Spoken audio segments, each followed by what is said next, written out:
Hey there, welcome back. This is Shireen, and this is the continuing on our journey of getting introduced to Photoshop, Introduction to Photoshop beginner level series. So this is for the beginner user who's not necessarily super comfortable with Photoshop or has never worked with Photoshop before. And this video is going to really just be focusing on what I consider to be one of my favorite things to do in Photoshop, which is photo imaging, photo editing.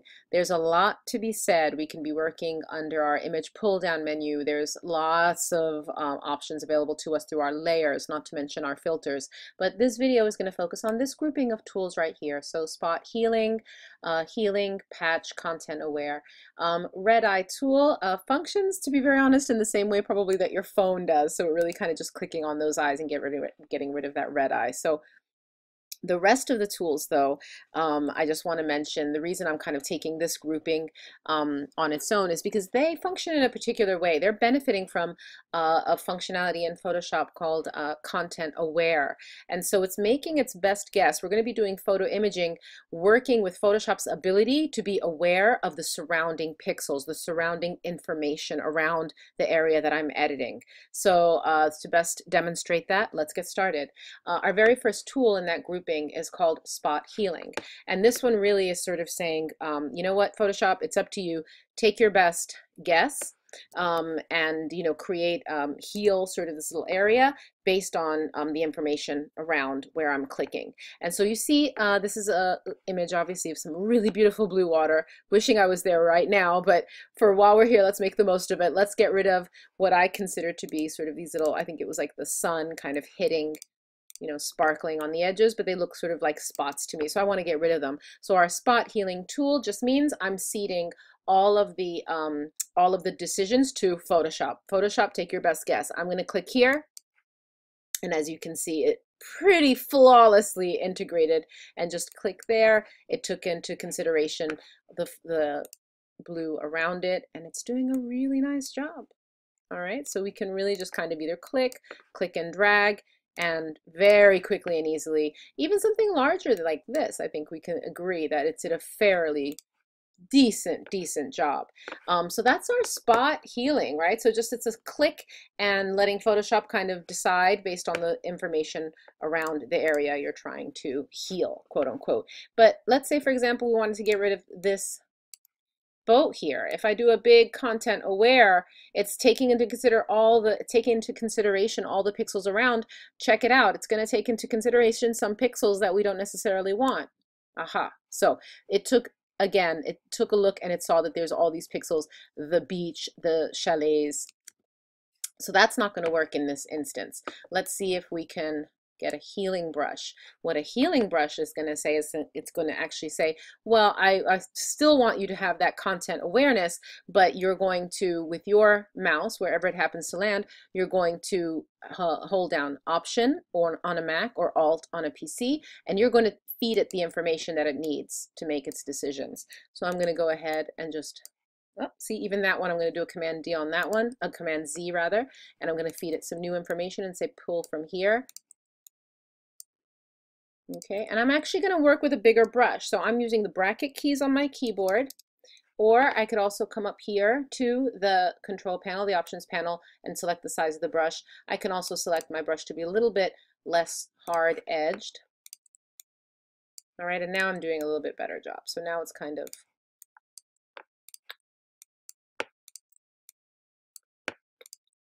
okay. So that we're going to leave and we're going to come back. All right, but that kind of shows you that the content awareness might not necessarily always be the best choice because what's around the area that you're working with has to be fairly consistent. Let's go to a next tool though and look at patch. Let me find another area where we would want to do a patch. Let's say, for example, I don't necessarily want this pothole or this manhole, I guess it's called. Well, let's do this one. This one I think is a pothole or a manhole. I'm not sure. You can leave it in the comments. I'm going to go ahead and circle that manhole and say I don't want that there.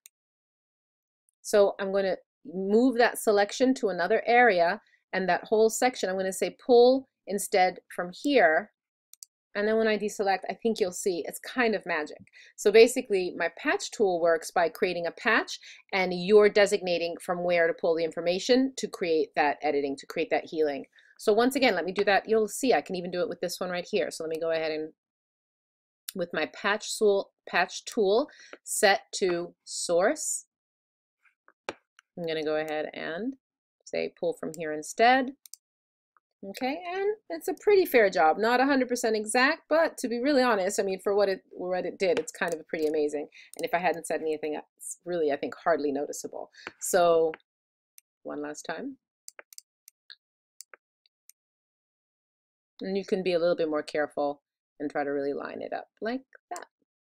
There. All right, so using it for source, you're pulling the source to create that healing.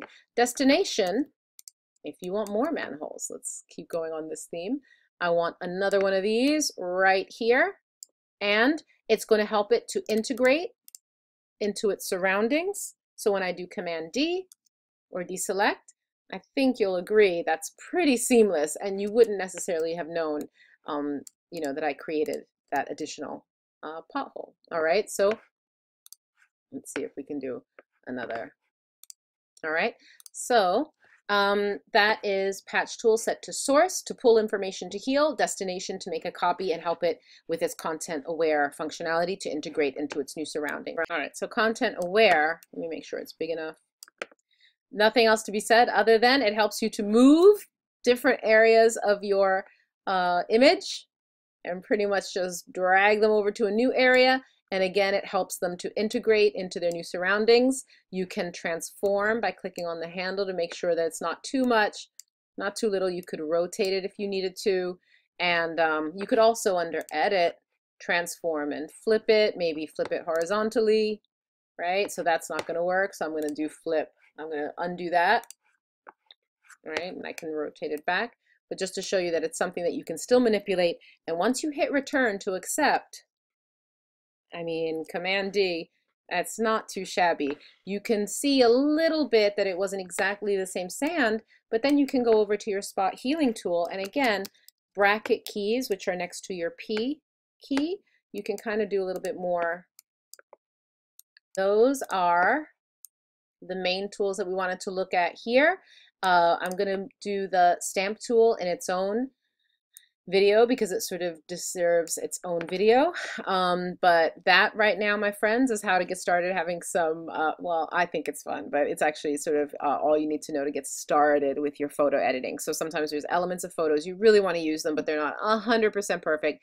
Don't let that stop you. Go in, play around with some of these tools. If you have any questions, please don't forget, ask in the comments below, and don't forget to subscribe. I'm working on my channel, plenty more to do, but I appreciate your support. Thanks for watching. See you next time.